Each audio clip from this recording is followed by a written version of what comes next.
I got to ask you about a few things course. before we run out of time. Bob Sapp, you fought him in India last year, right?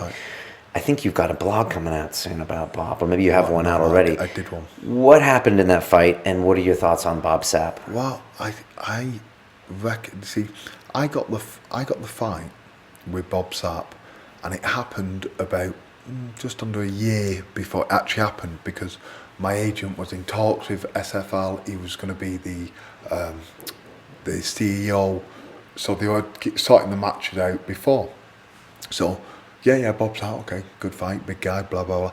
And then when that happened, he just suddenly started. He'd been doing it a little bit anyway, but he just seemed to completely just throw in the towel.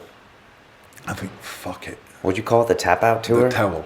Oh. Yeah, but tap out. That's good though. But basically, that's it. Yeah, okay. That's what he did. Decided, fuck it. You know, it's hard. A lot of people, fighters will tell you, it's not the fight, it's the training. Right, but you were the first one to say that back in the day he had that love of MMA, and he had that fire. Even though he always looked like a bit of a freak, and he was kind of a freak show for Japan. But man, he made a ton of money in Japan. He was a superstar in Japan. See, he was very interesting, Bob Sapp, because me and my missus, we went to do the press conference, and he was like so friendly, nice guy. I felt bad about writing the blog because he's nice. Well, as much as I could do, he was nice. He was friendly. He talked. You think I talk a lot? Jesus, that guy really talked. I sat across from him at dinner, and I was thinking, I don't mind. You had dinner with him before the fight? Yeah, we all went out. So he sat right across from me. I didn't really want to be sat across from him because I thought I am going to fight him, and I don't mind talking to guys, but I always keep a level of we will be punching each other in the face. Yeah. You know, I'm always aware of that, and I'm always looking for like a little weakness or something what they might show. What I might. So I thought, okay, I'll use it for that. Now he was telling me about his career, how he went bankrupt, how he had a check for $1.5 million because he had an insurance he didn't know about the NFL. Really interesting stuff. And my missus, who's pretty straight talking, said, "Why do you still fight?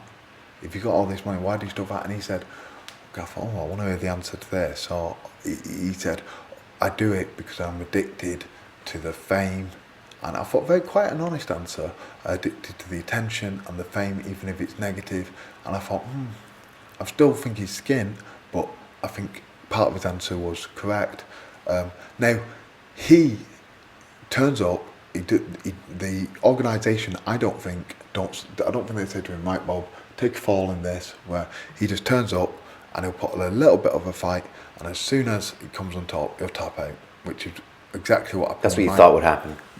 To be honest, I was hitting him, and I was thinking, why is he not tapping out? Because I didn't train for that fight very hard at all. So I knew I only had a round in me, but so I thought, why is he not tapping out? And then he actually reversed me.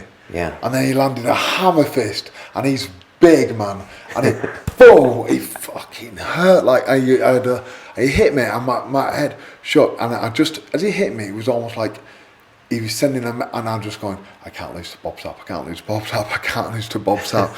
And I just took, and I think, and he gave up. He didn't hurt his knee. He was on his knee. You know, in my blog I talk about how he actually interviewed me about the fight I just had with him, and it was very surreal.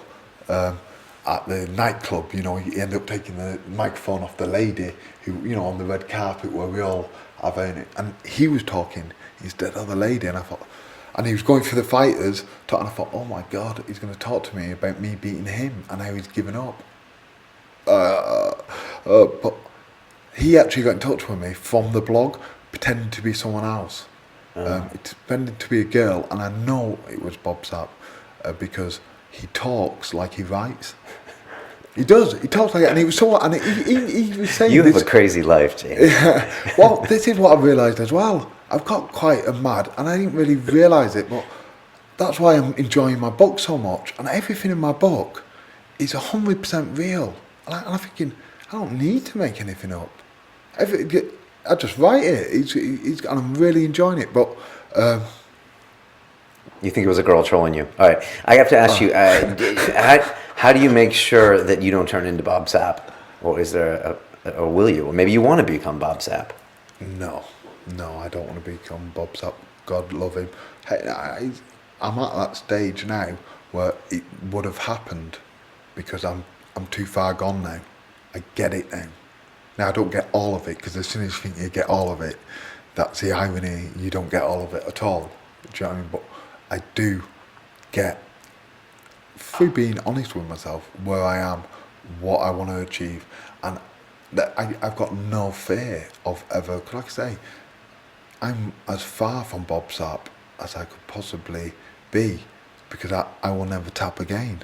I'm not saying I won't ever lose. I'm not saying I won't have my leg. I might be in here in a wheelchair.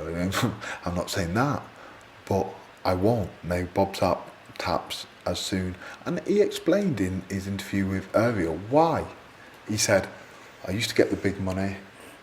He's not. I know he's not. I'm not getting that money now. I'm not putting myself through that. I'm not. Why should I risk injury for this and that? I mean, the answer to that is why you should risk it, because you're a fighter and that's what you're doing and that's what people pay to see." But that's what he said, and I thought, well, okay. But through a celebrity, he's sort of circumvented that, hasn't it? That people aren't necessarily paying to see him win or perform; they're just paying to see him turn up and be the beast. Because they don't follow MMA, so it's a local show, like a big local show in Australia or Singapore, and they don't know.